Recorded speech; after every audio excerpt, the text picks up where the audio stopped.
Welcome to fast academy. आप देख रहे हैं बूटस्ट्रैप की क्लास 5 और आज की रात के अंदर हम बात करेंगे बूटस्ट्रैप का ग्रिड सिस्टम। तो सबसे पहले हम यहाँ पर ये समझेंगे कि बूटस्ट्रैप के अंदर हम ग्रिड सिस्टम को यूज क्यों करते हैं। तो जैसा कि आप जानते हैं कि हमने हमारी क्लास 3 में और क्लास 4 में बात की थी कंटेनर क्लास की, रो क्लास की और कोल क्लास की। तो जो बेसिकली कोल क्लास है उसके अंदर एक प्रॉब्लम है, वो ये है कि जब भी हम कोल क्लास को करते हैं यूज, तो जितने भी हम कॉलम क्रिएट करते हैं उनकी जो विड्थ है वो सबकी जो विड्थ है वो इक्वल होती है। जैसे कि मैं आपको दिखा देता हूँ, यहाँ मेरे पास ना मैंने एक लिया है कंटेनर टैग क्लास, उसमें लिया मैंने एक रो क्लास, उसके अंदर मैंने लिए हैं 2 कॉलम। ठीक है, अब ये बीजी प्राइमरी और बीजी वार्निंग को आप करें इग्नोर फिलहाल के लिए, और ये लिखा है मैंने यहाँ पे कॉल और ये इसकी आउटपुट है। तो यहाँ पे आप देख रहे हैं यहाँ पे 2 कॉलम हैं और इन दोनों की जो विड्थ है वो इक्वल है। तो मैं ये नहीं चाहता, मैं चाहता हूं कि जो है ना मेरे कॉलम्स की विड्थ किसी की मैंने करनी है ज्यादा और यहाँ मैंने किसी की करनी है कम। लेकिन अगर यहाँ पे आप देखेंगे कॉल क्लास, यहाँ आप इसके साथ फॉर एग्जांपल दे देंगे break point, let's suppose MD मैंने दे दिया, ये तो हमने सीखा हुआ है ना। तो अगर ये भी देंगे तो उससे भी आपको पता है कि वो विड्थ है वो इक्वल ही रहती है। इसका बेसिकली मतलब ये है कि मीडियम और या मीडियम से जो छोटे हैं ना साइज, जैसे स्मॉल, एक्स्ट्रा स्मॉल, उसके ऊपर ये जो कॉलम है इनकी जो विड्थ है वो हो जाएगी 100%, मतलब ये पूरी लाइन की जगह घेरेंगे। और मीडियम से ऊपर जो भी होगा वो ऐसे ही होगा जैसे कि आपको पता है। लेकिन आप चाहते हैं कि हम कुछ ऐसा करें कि जो कॉलम की विड्थ है वो इक्वल नहीं होनी चाहिए। हम खुद इस बात को करें कंट्रोल कि किस कॉलम की जो विड्थ है वो ज्यादा हो और किस कॉलम की जो विड्थ है वो कम हो। तो यहाँ पे बेसिकली आता है कॉन्सेप्ट बूटस्ट्रैप के अंदर ग्रिड का। ठीक है, तो जब हम बूटस्ट्रैप के अंदर ग्रिड को यूज कर लेंगे तो फिर हम क्या कर सकेंगे, अब हम वो देखते हैं। तो यहाँ पे आप देख रहे हैं कि यहाँ पे मैंने बेसिकली किया क्या है कि यहाँ पे मैंने यूज किया है बूटस्ट्रैप का ग्रिड सिस्टम। और यहाँ पे आप देख रहे हैं यहाँ पे 3 कॉलम है। ठीक है, और तीनों कॉलम की जो विड्थ है वो डिफरेंट है। तो जो मेरे पास पहला कॉलम है उसकी विड्थ सबसे कम है और जो कॉलम नंबर 3 है उसकी जो विड्थ है वो कॉलम 1 से थोड़ी ज्यादा है और जो कॉलम 3 है उसकी विड्थ सबसे ज्यादा है। तो यहाँ पे आप देख रहे हैं कि सब जो कॉलम है इनकी विड्थ में फर्क है। तो ये मैंने कैसे किया है, यहाँ मैंने यूज किया है बूटस्ट्रैप का ग्रिड सिस्टम। तो अब उसको समझते हैं। सबसे पहले तो आपको दिखाऊंगा थ्योरी थोड़ी सी, उसके बाद हम उसको देखेंगे प्रैक्टिकली। अब यहाँ पे आप जरा देखें कि जो बूटस्ट्रैप है ना, बूटस्ट्रैप के अंदर होता कुछ ऐसे है कि हम बूटस्ट्रैप के अंदर कॉलम बनाते हैं 12। ठीक है, बूटस्ट्रैप का जो है ना ग्रिड सिस्टम, उसमें आप 12 कॉलम्स क्रिएट करते हैं एक रो के अंदर। ठीक है, एक रो के अंदर आप क्रिएट करते हैं 12 कॉलम। इससे ज्यादा आप नहीं कर सकते, इससे आप कम कर सकते हैं, लेकिन 12 से ज्यादा कॉलम आप नहीं बना सकते। और जो हर कॉलम है उसको आप नाम देंगे call 1, call 2, call 3, let's suppose ये होता है। ठीक है, तो फॉर एग्जाम्पल आप चाहते हैं कि कोई ऐसा कॉलम होना चाहिए जिसकी जो विड्थ है वो 4 कॉलम्स के इक्वल हो, मतलब कॉलम 1 से लेकर और कॉलम 4 तक उसकी विड्थ होनी चाहिए। फॉर एग्जाम्पल कोई ऐसा कॉलम मैं बनाऊं जिसकी विड्थ यहां से स्टार्ट हो और वो कॉलम यहां तक जाए, मतलब 4 कॉलम की विड्थ ले। तो उसकी जगह पहले हम करते थे यूज सिर्फ कॉल क्लास, लेकिन अब हम लिखेंगे कॉल-4, ये वाली क्लास को हम यूज करेंगे। इससे बेसिकली ये होगा कि जो हमारा कॉलम है वो 4 कॉलम्स की विड्थ लेगा। फॉर एग्जाम्पल आप चाहते हैं कि आपका जो कॉलम है वो ले 7 कॉलम की विड्थ, तो आप बेसिकली करेंगे क्या क्या, वहां पे लिख देंगे कॉल-7 आप लिखेंगे तो आपका जो कॉलम है वो 7 कॉलम की विड्थ लेगा। परेशान नहीं होना, टेंशन नहीं लेनी है आपने। ठीक है, अभी सब कुछ आपको एक्सप्लेन करूंगा मैं, जिस तरह देखिए यहाँ पर अभी। तो फॉर एग्जाम्पल मैंने यहाँ बनाए 2 कॉलम, ठीक है, और मैंने इनको नाम दे दिया कुछ ऐसे करके। अब यहाँ पे आप देखें यहाँ पे 2 कॉलम है और जो पहला कॉलम है उसकी विड्थ कम है और जो दूसरा कॉलम है उसकी विड्थ ज्यादा है। तो यहाँ पे है बेसिकली ये जो पहला कॉलम है उसने ली हुई है विड्थ 4 कॉलम की, तो इसलिए मैंने यहाँ पे लिखा हुआ है कॉल-4, तो इसने 4 कॉलम की विड्थ ली हुई है। और जो मेरे पास दूसरा कॉलम है वह लिखा है मैंने कॉल-8। इसका मतलब है मैं यहाँ पे ये कह रहा हूं कि दूसरा कॉलम 8 कॉलम की विड्थ ले ले, जो मैंने ऊपर आपको दिखाया है। तो यहाँ पे जरा आप देख रहे हैं कि 4 × 8 12, तो पूरा हमारी एक कॉलम बन गया है। तो मैंने बताया था कि 12 कॉलम आप बना सकते हैं एक रो के अंदर। तो यहाँ पे आप देख रहे हैं कि 4 और 8, इसका मतलब यह है कि ये वाला कॉलम लेगा 4 कॉलम की विड्थ और ये लेगा 8 की। अभी जरा और देखें, यहाँ पे जरा देखें, यहाँ पे कैसे है, यहाँ पे ये वाला ले रहा है 7 की और ये ले रहा है 5 की। जरा यहाँ से देखें, 1 से लेकर 7 तक ये वाला हो गया और 8 से 12 तक इसने ले ली, कैसे 5, 1 2 3 4, मतलब 8 से 12 तक अब देखेंगे तो 5 कॉलम बनते हैं, तो इसने 5 की ले ली।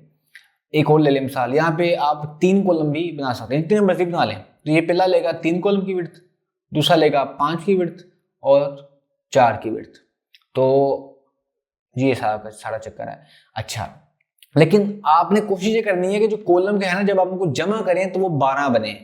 12 से कम बेशक बन जाए, 12 से ज्यादा नहीं बने चाहिए। अगर 12 से ज्यादा आप बनाएंगे तो जो आखिरी कॉलम होगा वो आ जाएगा नेक्स्ट लाइन के ऊपर, या आपको मैं प्रैक्टिकली करके दिखा दूंगा। अब लास्ट पे देखें, जो जैसे मैंने कहा कि लाजम नहीं है कि 12 ही बने, 12 से कम भी बन सकते हैं। जैसे अब यहाँ पे देखिए, मैंने जहाँ 2 कॉलम लिए हैं और दोनों की जो विड्थ है वो 4-4 की है, ठीक है। तो ये 4-4 हो गया 8, जो बाकी 4 कॉलम बचते हैं वो यहाँ पे स्पेस खाली आ जाएगी, ठीक है। तो आपने परेशान नहीं होना, अभी ये सब कुछ मैं आपको प्रैक्टिकली करके दिखाता हूँ। तो यहाँ पे हम जरा वापस आ जाते हैं, ये मेरे पास है, उसको मैं यहाँ पर ले लेता हूँ वापस। कॉल सिंपल, ये देखें ये मेरे पास आ गई है इसकी आउटपुट, ठीक है। ये मैंने थोड़ी उसके लिए थी CSS रो के लिए, और इसके साथ बेसिकली है बैकग्राउंड कलर चेंज हो रहा है, इसको छोड़ दें फिलहाल के लिए। यहाँ लिख दूंगा मैं फॉर एग्जाम्पल कॉल 6 और कॉल 6। क्यों लिखा है, ये बन जाएगा 12। इससे बेसिकली ये होगा कि हाफ आ जाएगी विड्थ। देखें अभी कोई नहीं पड़ेगा फर्क, क्यों नहीं पड़ा, क्योंकि ये जो है ना मेरा पहला कॉलम, ये ले रहा है 6 की विड्थ और ये भी ले रहा है 6 की विड्थ। फर्क आपको दिखेगा अभी दिखेगा 3 और 9। इसने ले ली है 3 की विड्थ, ले लिया 9 की विड्थ। जरा यहाँ अब देखें, जरा देखा क्या हुआ, जो कॉलम 1 है वो ले रहा है विड्थ 3 कॉलम की, और जो बाकी है कॉलम 2 वो ले रहा है 9 की। आसान है ना। अच्छा, अब मैं यहाँ कर दूं 5, यहाँ मैं कर दूं 7, तो 12 में रहना आपने। ये देखें कैसा है ना, पहला 5 दूसरा 7। अच्छा, मैं आपको ना 12 नहीं लेते, हम 12 से कम लेते हैं। मैं यहाँ 3 कर दिया, यहाँ मैंने 5 कर दिया, अभी 8 बन गया, बाकी 4 खाली रहेगा। देखिएगा कॉलम 1 ले रहा है 3 की, कॉलम 2 ले रहा है 5 की, बाकी जो बढ़ती है ना स्पेस वो खाली यहाँ पे हो जाएगी। तो मुझे उम्मीद है कि आपको मेरी बात समझ आ गई, क्योंकि बहुत आसान चीज है यार ये तो, ठीक है, कोई इतनी रॉकेट साइंस नहीं है ये, ठीक है। मैंने आपको कहा था कि आपने जब आप इन सब की जो है ना विड्थ को ऐड करें तो 12 से ज्यादा नहीं होनी चाहिए। मिसाल के तौर पर मैं यहाँ बेसिकली करता ही हूँ कि यहाँ ना मैं लेता हूँ एक और कॉलम, ठीक है, इसको मैं फॉर एग्जाम्पल यार देता हूँ नाम सक्सेस का। अब देखें यहाँ जरा, इसको मैंने दे दी 3 की विड्थ, इसको मैंने दे दी 5 की विड्थ, और अगर मैं इसको देता हूँ ना 4 की विड्थ, फिर तो ठीक है, फिर तो ये एक ही लाइन में आ जाएंगे 3 कॉलम। देखे ना, ठीक है, तो ये तीनों एक लाइन में आ गए हैं। लेकिन क्या हो कि अगर मैं इस तीसरे वाले को दे दूं 5, अब इनको जमा करेंगे तो बन जाएगी 13। तो अब ये जो तीसरे वाला है ना वो आ जाएगा नेक्स्ट लाइन के ऊपर। क्यों आएगा, क्योंकि एक लाइन में या एक रो में 12 कॉलम ही हो सकते हैं, लेकिन यहाँ पे 13 बन रहे थे, तो इसलिए इसने इसको न्यू लाइन पे शिफ्ट कर दिया है। तो आपने ऐसा नहीं करना, मतलब आपने 12 ही रखने हैं, ठीक है। अब मैं इसको कर देता हूँ यहाँ से खत्म। तो अच्छा, एक बात आपको मैं यहाँ कर देता हूँ क्लियर, कि अगर फॉर एग्जांपल इसको मैं अभी कर देता हूँ कमेंट, देखें अभी आपके पास सिर्फ एक ही कॉलम है ना, तो अगर तो आप इसको ऐसे लिखेंगे तो वो तो आपको पता 3 ही ले लेगा ना, सिर्फ एक। हाँ, अगर आप इसको सिर्फ कॉल लिख दें तो फिर आपको पता है ये पूरी लेगा विड्थ। अब कॉल लिख दें या आप कॉल 12 लिख दें, एक ही बात है, ठीक है। कॉल लिख दें या आप कॉल 12 लिख दें, एक ही बात है, ठीक है। आसान चीजें है ना, फिलहाल तो कोई मुश्किल चीज मैंने पढ़ाई नहीं अभी तक, ठीक है। तो ये हमने यहाँ पर ये चीज सीख ली है, ठीक है। अच्छा, अब बेसिकली हम करेंगे क्या कि आपको याद होगा कि मैंने आपको हमारी प्रीवियस क्लास में क्लास 4 में इस कॉल के साथ ब्रेक पॉइंट सिखाए थे, नहीं याद ना, मैं आपको थोड़ा रिवाइज कर देता हूँ। आपको याद होगा मैंने यहाँ लिखा था MG LG, याद होगा ना। तो इससे होता यह था कि हम ये कहते थे कि मीडियम से जो नीचे वाली है ना साइज की डिवाइस, मीडियम से नीचे वाली स्मॉल एक्स्ट्रा स्मॉल, उनके ऊपर इन कॉलम की जो विड्थ है वो हो जाए 100%। मतलब हमारा जो कॉलम है वो एक दूसरे के नीचे आने चाहिए। ये हमने वहां पढ़ा था, ये देखें जरा। जैसे ही मैं मीडियम से नीचे आऊंगा ना तो देखेंगे ये ऐसे आ जाएगा, ऐसे। ये आपको याद होगा, तो ये मैंने आपको पढ़ाया था, इसको बोलते थे ब्रेक पॉइंट, ठीक है। अगर यहाँ लिख दूं मैं फॉर एग्जाम्पल LG, तो LG का मतलब ये है कि LG मतलब लार्ज से नीचे, लार्ज को ऐड नहीं करना, लार्ज से नीचे जितने भी साइज के ब्रेक पॉइंट है, जैसे मीडियम स्मॉल एक्स्ट्रा स्मॉल, उनके ऊपर ये एक दूसरे के नीचे आ जाए। ये देखें, अब ये लार्ज से नीचे आएगा, ये आ गया मीडियम, तो मीडियम स्मॉल, ये आपको याद है ना। अब मैं आपको क्यों बता रहा हूं कि आप इनको इसके साथ भी यूज कर सकते हैं, 3 और 4 के साथ। मतलब अभी जो हमने किया था ना ग्रिड सिस्टम, उसके साथ। सर आप क्या बातें कर रहे हैं, मैं बताता हूं, देखें जरा 8 और 4। अब इसका मतलब क्या है? इसका मतलब ये है कि जब तक स्क्रीन का साइज लार्ज से नीचे नहीं होता, लार्ज से नीचे नहीं होता, क्योंकि आपको पता है कि जैसे हम लार्ज से नीचे जाएंगे ना, जैसे लार्ज से नीचे क्या होता है, मीडियम, स्मॉल, एक्स्ट्रा स्मॉल, जैसे हम लार्ज से नीचे जाएंगे तब तो वो एक लाइन के ऊपर आ जाएगा, मतलब ये ऊपर होगा, ये नीचे होगा। जैसे भी आपको ये, अच्छा मैंने उसको कर दिया, जैसे अभी देखें, जैसे अभी यहाँ शो हो रहा है ना, वो तो आपको पता लग गया ना, लार्ज से नीचे वाली जितनी भी साइजेस होंगी उनके ऊपर ये एक दूसरे के नीचे आ रहे होंगे। लेकिन अब इसका मतलब ये है कि जब तक ये लार्ज से नीचे नहीं जाता तब तक ये कुछ ऐसे रहे। अब यहाँ पे दो कॉन्सेप्ट एक साथ हमने जोड़ दिए हैं। 4 और 8 का मतलब ये है कि ये जो कॉलम पहला है ये 4 कॉलम की विड्थ ले और ये ले 8 की। और एलजी का मतलब ये है कि जो विड्थ ले रहा है ना 4 और 8 की, ये लार्ज से ऊपर वाली जो साइजेस हैं वहां तक ले, क्योंकि आपको पता है कि लार्ज से जैसे हम नीचे जाएंगे, मीडियम, स्मॉल, स्मॉल, तब तो इन्होंने एक दूसरे के नीचे आ जाना है। ये देखें, ये तो पता है ना, तो ये मैंने बताया, कंफ्यूज नहीं होना, मैं दोबारा बता देता हूँ आपको। जरा देखिए, वापस आ जाए जरा। सबसे पहले जहां मैं लिखता हूं फॉर एग्जांपल मीडियम, दोबारा बताता हूं सारा कुछ, मीडियम। अब सिर्फ ये लिखूंगा तो उसका मतलब ये है कि मीडियम से नीचे जैसे हम जाएंगे ना, स्मॉल, एक्स्ट्रा स्मॉल के ऊपर, तो ये एक दूसरे के ऊपर नीचे हो जाएंगे। ये तो पता लग गया ना। लेकिन अब प्रॉब्लम ये है कि मीडियम से नीचे तो ठीक है, ये एक दूसरे के ऊपर नीचे आ जाएंगे, लेकिन मीडियम और मीडियम से ऊपर वाले जो डिवाइसेज हैं वहां पर मैं चाहता हूं कि इनकी जो विड्थ है वो सेम नहीं होनी चाहिए। इनकी विड्थ मैं करूं डिसाइड कि इनकी विड्थ क्या होनी चाहिए जब तक ये मीडियम से नीचे नहीं जाते। उसके लिए हम यहां पर लगा देंगे नंबर, कॉलम नंबर। तो फॉर एग्जांपल इसको मैंने कह दिया फॉर एग्जांपल 2 और इसको मैंने फॉर एग्जांपल कह दिया 10। अब इसका मतलब ये है कि जब तक ये मीडियम से नीचे नहीं जाते स्मॉल, एक्स्ट्रा स्मॉल के ऊपर, तब तक जो इनकी विड्थ है वो 2 और 10 रहे।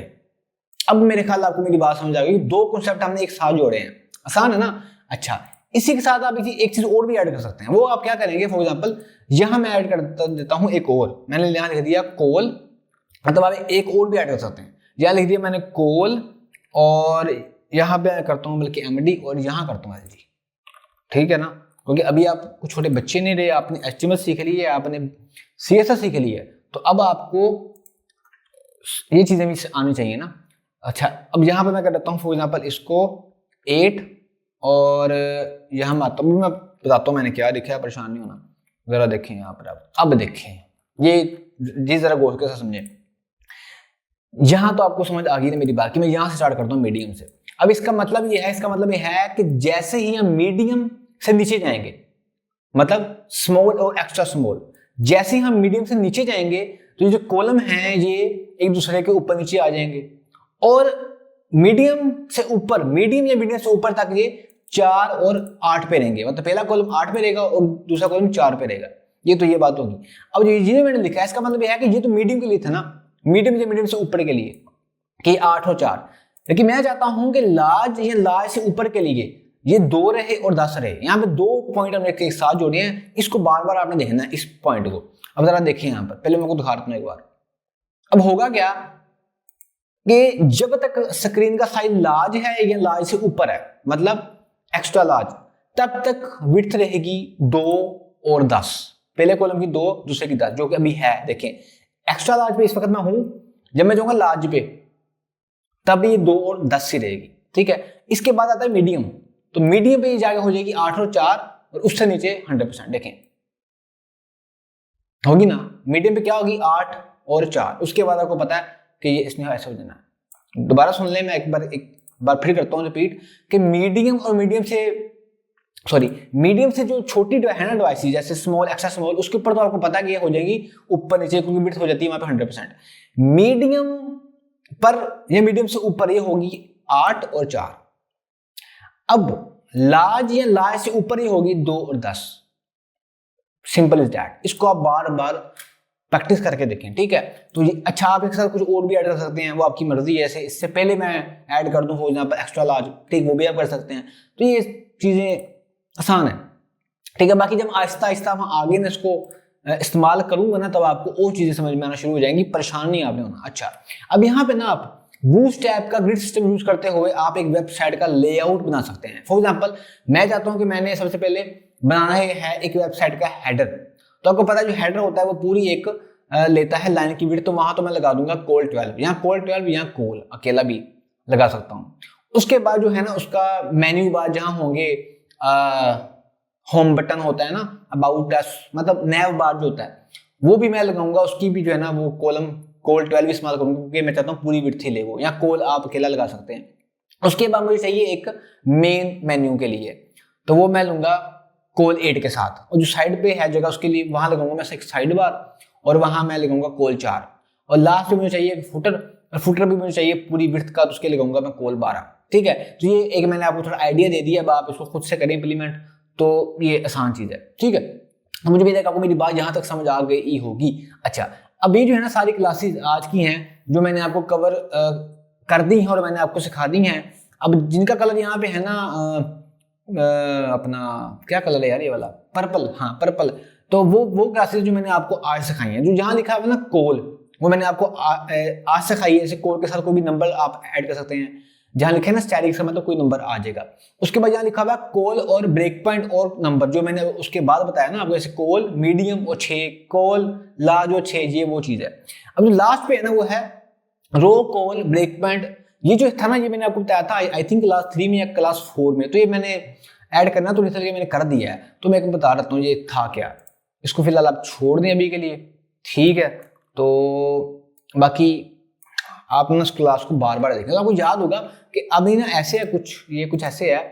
अब मैं चाहता बेसिकली ये हूं कि जितने भी कॉलम मैं बनाऊं ना, जितने भी मैं कॉलम बनाऊं, लेकिन एक रो में सिर्फ एक ही कॉलम होना चाहिए, सॉरी एक ही रो में 2 कॉलम होने चाहिए कम से कम, ये आपको याद होगा मैंने आपको बताया था। ठीक है, तो कॉल तो लिखा ही नहीं, कॉल कॉल कॉल देखें जरा।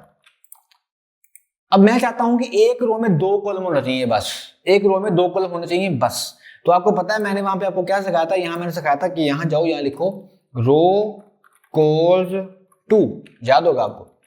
जिससे होगा क्या कि एक रो में 2 ही कॉलम आएंगे, आपको याद होगा। लेकिन यहाँ पे प्रॉब्लम ये है कि अब ये हर ब्रेक पॉइंट पर, हर साइज पे इसने ऐसे ही रहना है, तो मैं ये नहीं चाहता। मैं चाहता हूं कि यहाँ पर मैं खुद करूं डिसाइड कि किस ब्रेक पॉइंट में जाके ये ऐसा ना हो। तो उसके लिए आप यहाँ पर क्या करेंगे, आप इससे पहले लगा देंगे एक ब्रेक पॉइंट, जैसे यहाँ मैंने लगा दिया लेट्स सपोज मीडियम। अब इसका मतलब क्या है, इसका मतलब ये है कि ये 2 रहेगा, मतलब एक रो में 2 कॉलम ही रहेंगे जब तक स्क्रीन का साइज मीडियम से कम नहीं होता, मतलब स्मॉल या एक्स्ट्रा स्मॉल नहीं आता। ये देखें जरा, मैंने उसको किया रिफ्रेश, अभी 2 ही है, अभी मैं हूं एक्स्ट्रा लार्ज के ऊपर, ये लार्ज आ गया, मीडियम। अब देखें जैसे मैं पहुंचा ना स्मॉल के ऊपर, देखिए जैसे मैं पहुंचा स्मॉल के ऊपर तो वो खत्म हो गया। अब वही है जो एक लाइन के ऊपर सारे होते हैं। तो मुझे मेरा को मेरी बात समझ आ गई होगी कि आपने यहाँ पर ब्रेक पॉइंट ऐड कर दिया। इसका मतलब है कि जो भी आप यहाँ लिखेंगे ब्रेक पॉइंट, उससे नीचे जैसे ही ब्रेक पॉइंट आएगा तब ये 2 नहीं आएगा, तो ये बाय डिफॉल्ट जो होता है एक लाइन के ऊपर सारे होते हैं वो आ जाएगा। ठीक है, मुझे भी देखो मेरी बात समझ आ गई होगी। ठीक है, तो ये आसान चीज है, बहुत आसान चीज है। ठीक है, ऐसा है जी। अच्छा, इसके साथ एक और भी होता है, वो होता है ऑटो। ऑटो क्या होता है बताता हूँ, मैंने इसके साथ कुछ और लिख देता हूँ यहाँ पे, मैंने अभी आपको बता देता हूँ यार, ये चीज अगर चली है तो फिर ये पता ही होना चाहिए आपको। ठीक है, तो अभी मैं ऑटो अगर नहीं लगाता ना, अगर मैं ऑटो अभी नहीं लगाता, अगर मैं सिर्फ यहाँ पे 2 ही लगा लेता हूँ लेट्स सपोज, तो देखें जरा, अब तो कुछ ऐसे है ना। अब है बेसिकली ये, अब जरा यहाँ पे हम गौर करें कि एक लाइन के अंदर 2 तो हैं, लेकिन यहाँ पे आप देखें कि सबका जो साइज है वो सेम है। मैं ऐसा नहीं चाहता, मैं चाहता हूं कि साइज की मुझे नहीं है, साइज उतना ही हो जितना उसके अंदर टेक्स्ट है। यहां लिख लूंगा मैं ऑटो। अब देखेंगे होगा क्या, ये होगा। अब बेसिकली होगा ये कि जो है ना मेरे कॉलम की जो विड्थ होगी वो करेगी डिपेंड कि उसके अंदर कितना मैंने टेक्स्ट लिखा हुआ है, मैंने उसके अंदर कितना टेक्स्ट लिखा हुआ है। तो ये वो चीज है। और साथ मैंने क्योंकि किया हुआ है यूज एमडी को, तो उसकी अब लिखो ना लिखो कुछ टेंशन वाली बात नहीं है। अब इसको बेसिक खत्म कर दें एमडी को। इससे बेसिकली होगा ऑटो के साथ ये होगा कि जितना टेक्स्ट लिखा होगा ना उसके हिसाब से विड्थ होगी। और अगर मैं इसको मतलब नहीं लिखता तो आप देखेंगे कि जो विड्थ है ना वो सबकी अब सेम हो जाएगी। ठीक है, मुझे भी देखो मेरी बात समझ आ गई होगी। जो चीजें सीखने वाली थी ना वो आज की क्लास के अंदर, वो बेसिकली ये नीचे था यहाँ पर कि कोल 6 लगा देंगे और आप यहाँ फॉर एग्जाम्पल लगा देंगे कोल 3, यहाँ पे आप लगा देंगे कोल 3, ठीक है। इसको मैं खत्म कर देता हूँ। अब इसके लिए होगा कि आगे 3 कॉलम है और उनकी विड्थ आपने खुद किया डिसाइड, देखिए 6 3 3, ठीक है। तो ये आपने सीखा था। उसके बाद इसके साथ अगर आप लगाते हैं फॉर एग्जाम्पल MD यहाँ लगा दिया आपने, यहाँ भी लगा दिया आपने MD और यहाँ भी लगा दिया आपने MD। इसका मतलब ये है कि ये जो अभी आपने कहा है ना कि इसकी 6 हो, उसकी 3 हो, उसकी इतनी हो, सॉरी मैंने कुछ गलती कर दी है, हाँ इसको ना थोड़ा मैं वापस ले आता हूँ। ये देखें यहाँ भी हमने 2 बार लगा दिया था, ठीक है जी। देखें तो अब MD का मतलब यह है कि जब तक डिवाइस का ब्रेक पॉइंट या साइज मीडियम से नीचे नहीं जाता स्मॉल एक्स्ट्रा स्मॉल के ऊपर, तब तक तो ये ऐसे ही रहेगा। लेकिन उसके बाद आपको पता है क्या होगा कि एक लाइन के ऊपर एक आ जाएंगे जैसे मीडियम से नीचे जाएगा। तो आसान चीज है, मुझे उम्मीद है कि आपको जो क्लास है समझ के अंदर आई होगी। ओके, तो बेसिकली आज की क्लास के अंदर हमने सीखा बूटस्ट्रैप का ग्रिड सिस्टम। मेरी आपसे रिक्वेस्ट है कि बूटस्ट्रैप की क्लास 3, क्लास 4 और क्लास 5 जो मैंने आज आपको सिखाई है, आप इन 3 क्लासेस को जितना प्रैक्टिस कर सकते हैं कर लें, क्योंकि इसके बाद जो भी मैंने आपको सिखाना है ना वो कुछ और चीजें हैं, ठीक है। लेकिन क्लास 3 और class 5 sorry class 3 class 4 class 5 ये कोर है बूटस्ट्रैप का। अगर आपको ये समझ में ना आया ना तो आपको आगे कुछ समय में नहीं आना। इस वजह से आप आगे जाने की बजाय मतलब क्लास 6 7 को देखने से पहले अब एक बार क्लास 3 क्लास 4 क्लास 5 में जो मैं आपको कॉन्सेप्ट समझाए हैं आप इनको बार बार समझ लें, बार करें प्रैक्टिस। ब्रेक पॉइंट क्या होते हैं, कैसे काम करता है कोल 2 कोल 3 कोल 5, जो मैंने सिखाया क्लास 3 क्लास 4 क्लास 5 में आप इसको बार समझें, ताकि जब भी जो भी मैं आपको सिखाऊं क्लास 5 के बाद क्लास 6 से ऑनवर्ड वो आपको आसानी के साथ समझ आ जाए। कोई भी आपका क्वेश्चन होता मुझे कमेंट में पूछ सकते हैं। तो आज के लिए इतने, अपना ख्याल रखिए। अगर अपने चैनल का भी मिलते हैं बूटस्ट्रैप की क्लास 6 के अंदर। बूटस्ट्रैप की प्रीवियस क्लास देखने के लिए लेफ्ट वाली वीडियो पर क्लिक करें और बूटस्ट्रैप की नेक्स्ट क्लास देखने के लिए राइट वाली वीडियो पर क्लिक करें।